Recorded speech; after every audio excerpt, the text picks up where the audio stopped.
Allegations say they've served legal papers on him, according to a document filed in a New York court. Prince Andrew is reported to have been at Balmoral recently, and lawyers representing Virginia Giuffre say that the civil lawsuit was handed to a Metropolitan Police officer who was on duty at the Royal Lodge at Windsor Great Park on August the 27th. Well, Prince Andrew has always denied all allegations against him, and Sky News understands that the papers were not served on the Prince in person. Dame Cressida Dick is going to remain in charge of the Metropolitan Police in London. She'll remain in post until 2024, a 2-year extension to her appointment, which was due to end next April. That's despite opposition from high-profile victims of injustice who accused her of presiding over a culture of incompetence and cover-up. The economy grew less than expected in July by 0.1%, even though many businesses were able to fully open for the first time in months. The figure for June was 1%. Well, companies were experiencing shortages of materials and, of course, labour shortages due to the pandemic. A second commercial flight carrying international passengers left Afghanistan's capital, Kabul, yesterday. The Qatar Airways plane with British nationals on board has now successfully landed in Doha. It follows last month's Western airlift after the departure of US and NATO forces. Every Afghan is angry. They should have done much better. They spent 20 years in Afghanistan, and they let Afghanistan in the same spot when they went there. An investigation by Yorkshire County Cricket has found that Azim Rafiq was the victim of racial harassment and bullying at the club. The England and Wales Cricket Board said it will examine the report and decide what further action to take. Rafiq has previously told Sky News that the abuse left him feeling close to suicide. Now, on Wednesday night, the House of Commons voted by a majority of 71 in favour of a 1.25 percentage point rise in national insurance contributions to deal with the NHS treatment backlog and to reform social care in England. Well, now, there are reports that the government may consider council tax increases to pay for social care in addition to the controversial hikes to national insurance. Our political correspondent Kate McCann has the latest from Westminster.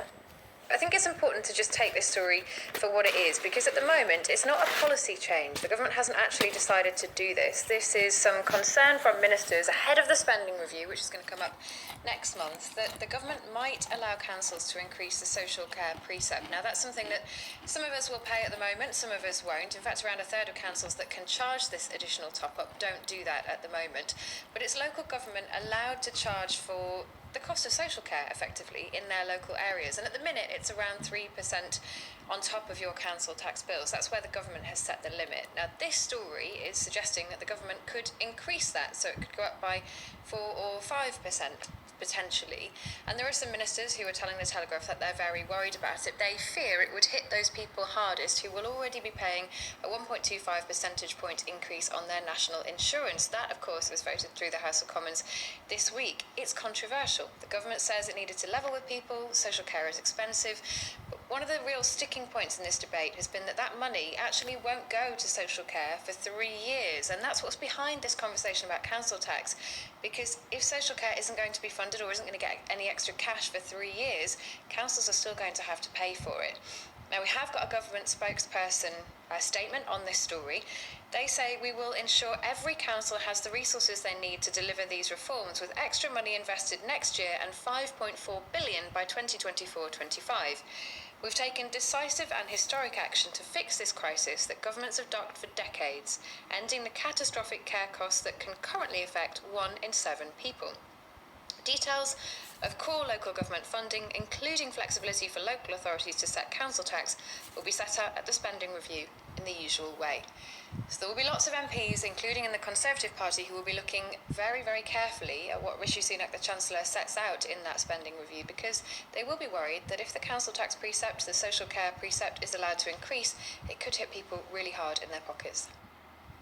Now, coronavirus infections in Scotland and Wales are at their highest levels for several months.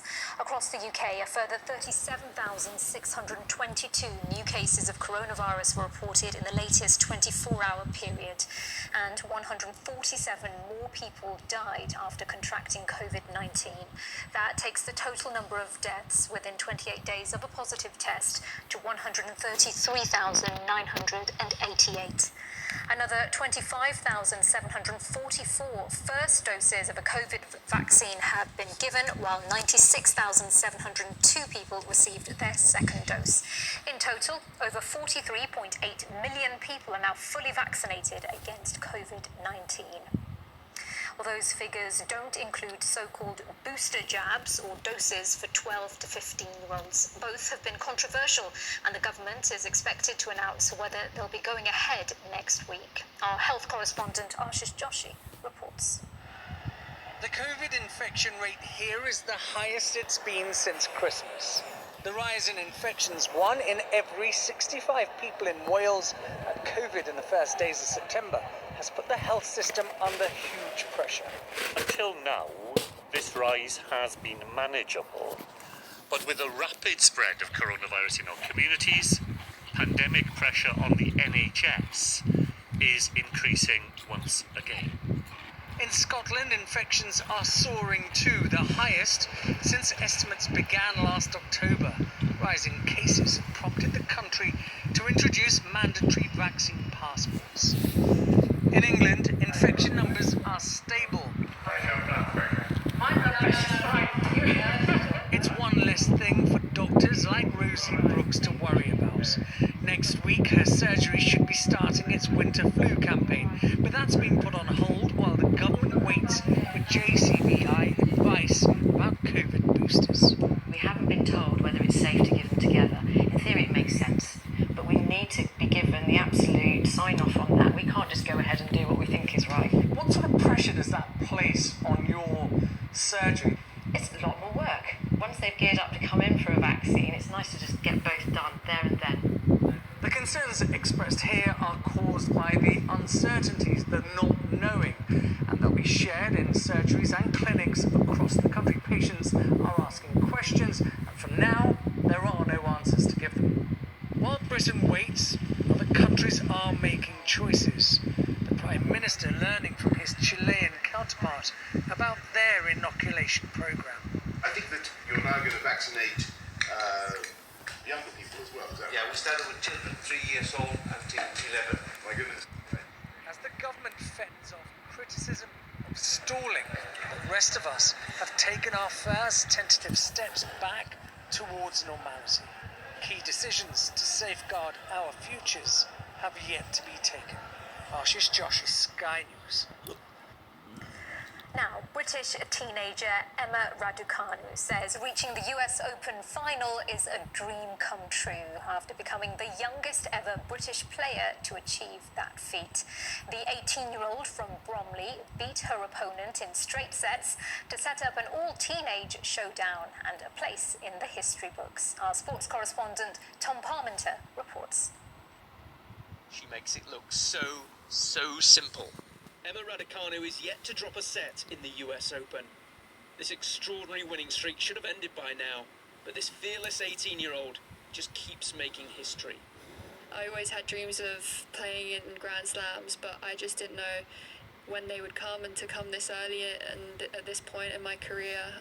I've only really been on tour for a month, 2 months since Wimbledon, so it's pretty crazy to me. Women's tennis now has a teenage revolution on its hands. In the final on Saturday, she'll face Leylah Fernandez from Canada, ranked 73rd in the world, and who only turned 19 last week. In my era, it was, there was Graf and Sellers. Joe Jury once shared that same stage in the US Open semi-final back in 1983. We've gone quite mad here, and why not? We're excited, and we can see the possibilities that Emma has. She has such a complete game, and she seems mentally to be very on top of it. But I think the story of two teenagers getting to a final of a Grand Slam that nobody's really heard of has just, tennis is being talked about everywhere, and I absolutely love it.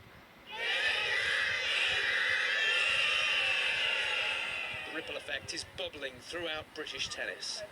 At Raducanu's primary school in Bromley, South London, they can't quite believe it. She's just amazing in everything that she does. She's great, and she really inspires a lot of tennis players to be like her. And as she's such a young age, it just makes people know that anyone can do it. I'm very inspired, and I'm going to a tennis club called Park Conway, and I'm going to start trying my very, very, very best to be like a world famous tennis player like Emma Raducanu that used to go to our school. She showed huge potential for years, but her breakthrough came at Wimbledon this summer. When she withdrew from her last 16 game here due to breathing difficulties on court, it seemed that she wasn't quite ready. But now, gliding through to the final of the US Open has shown that she seems ready for anything. And so more history beckons in her first Grand Slam final. Saturday night in New York. Have you recovered well from yesterday? Yeah, all good, thanks. There's a fairy tale to finish. Tom Parmenter, Sky News. Stay with us here on Sky News. Coming up, we've got the rest of the sport, including why Manchester United fans won't have to wait much longer to